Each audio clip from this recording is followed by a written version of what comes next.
सोलापूर पुणे महामार्गावर भीषण अपघात, सिमेंट बल्कर पलटी, चालकाचा जागीच मृत्यू। सोलापूर पुणे महामार्गावर वरवडे गावाजवळ सोमवारी सायंकाळी 6 वाजण्याच्या सुमारास एक भीषण अपघात घडला। शेडम येथून पुण्याच्या दिशेने जाणाऱ्या एका सिमेंट वाहतूक करणाऱ्या बल्कर वाहन क्रमांक KA32 AA 2511 वरील चालकाचे गाडीवरील नियंत्रण सुटल्यामुळे बल्कर रस्त्यावर पलटी झाला।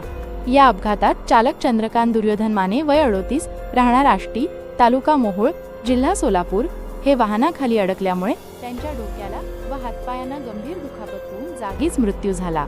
अपघाताची माहिती मिळताच वरवडे टोल प्लाझा येथील ग्रस्ती पथक तसेच मोडनिंब महामार्ग पोलीस पथकाने तातडीने घटनास्थळी धाव घेतली। मृतदेह वरवडे टोल नाका येथून शासकीय रुग्णालयात शवविच्छेदनासाठी हलविला आले।